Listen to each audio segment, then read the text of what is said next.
पहली जो अहम तरीन हदीस ये है कि बैतुल मक़दस से एक बादशाह हिंद की तरफ लश्कर रवाना करेगा।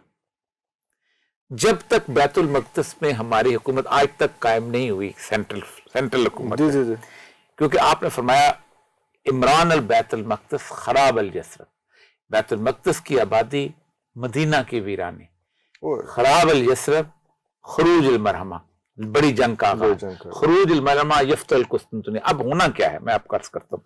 पहली बात तो यह है कि बैतुल मक़दस पे उनका कब्जा हो जाएगा, वो एक इंटरनेशनल टाइप गवर्नमेंट बना लेंगे। जब वो बनाएंगे तो मदीना भी, जाहिर बात है उनका मदीना भी क्लेम है, वो कहते हैं खैबर हमारा है।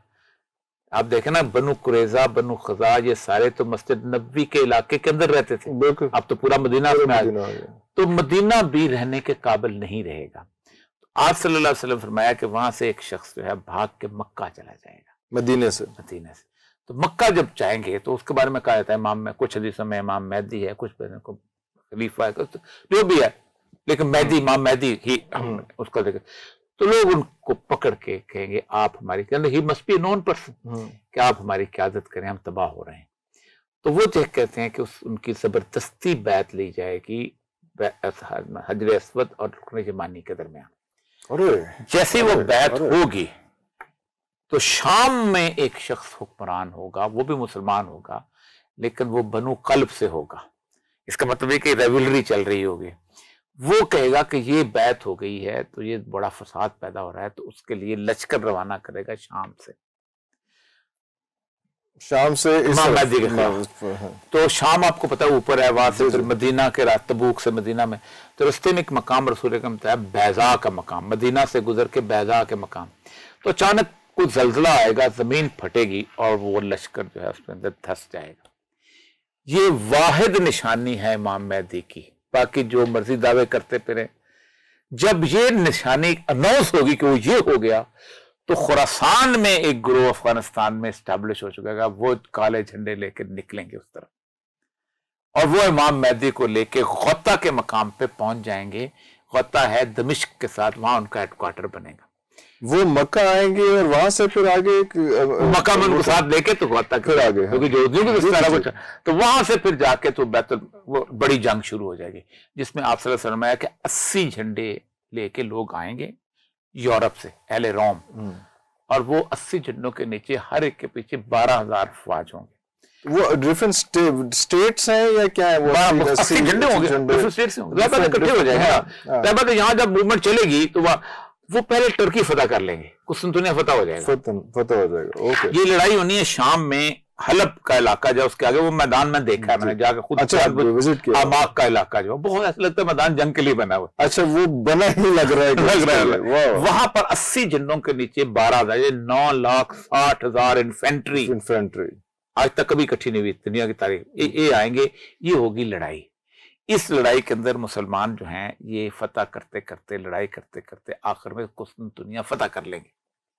और जब फतह करेंगे तो दमिश्क में हुकूमत, वहां पर हिंद जो है ना, यहाँ पर ये जो है इसको कल्ला कमा करने के लिए, यहाँ पता चलेगा कोई लश्कर जो है, इससे पहले हिंद को ना चाइना मार चुका होगा।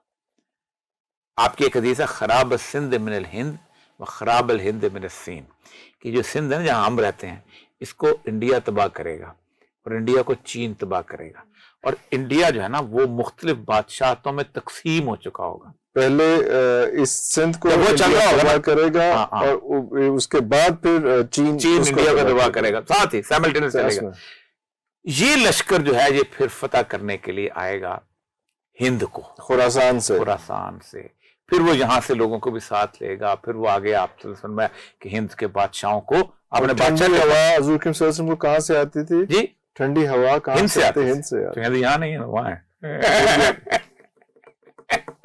ये हमने मुफ्त में ठंडी हवा डाल दिया। अच्छा, सूर्य अकरम को सल्लल्लाहु अलैहि वसल्लम का असल में इस पे हदीस नहीं है कोई, लेकिन नबी हज़रत अली ने फरमाया कि बेहतरीन हवा जो थी वो हिंद से। तो जाहिर बात है किसी साहबी का ऐसा कॉल जब रसूलुल्लाह तो इसलिए इकबाल ने कहा था कि मेरे अरब को आई ठंडी हवा यहाँ से, मेरा वतन वही है।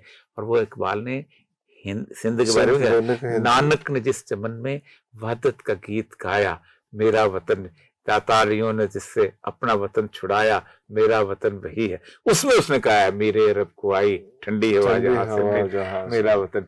उसमें पूरे इंडिया की बात की हुई है, इसे सिंध की बात नहीं की हुई।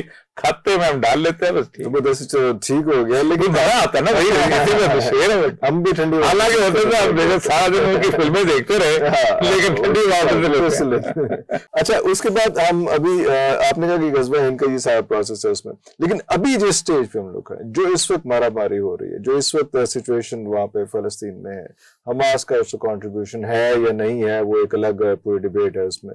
इसको आप क्या कहेंगे? ये उसी स्क्रिप्ट का हिस्सा है और उस क्या स्टेज क्या है? यकीन देखिए स्टेज क्या है? एक पहली बात तो ये है कि वक्त का तयन सिर्फ अल्लाह तबारक व तआला के पास है। कुरान की एक आयत है, वयक़ूलूना मता हाज़ल वाद इन कुन्तुम सादिकीन, कि इनसे कह दो जो लोग तुम्हें ये कहते हैं कि कब घड़ी आएगी, अगर तुम सच्चे हो तो बताते क्यों नहीं? तो कुल इन्नमल इल्मु इंदल्लाह, इनसे कहो कि इल्म सिर्फ अल्लाह के पास है घड़ी का। इन्नमा अना नज़ीरुम मुबीन, मैं तो खुला खुला डराता हूँ। ठीक, तो हम तो बेसिकली देखें दज्जाल की आमद का वो सारा जो मामला है, रसूल अकरम सल्लल्लाहु अलैहि वसल्लम ने इतना डराया था कि साहबा कहते थे कि हम मस्जिद नबी से निकलते थे, ऐसा लगता था झाड़ियों के पीछे न छुपा। कोई ऐसी नमाज नहीं है, कोई ऐसी, जिसमें रसूल अकरम ने अत्तहियात में बैठ के ये दुआ ना मांगी हो, अल्लाहुम्मा इन्नी अऊज़ु बिका मिन फितनतिल मसीह दज्जाल, कि मैं मसीह दज्जाल के फितने से पनाह मांगता हूँ। हम नहीं पढ़ते, आपने हर नमाज में दी दुआ, 4 चीज़ों के आपने पनाह मांगते थे।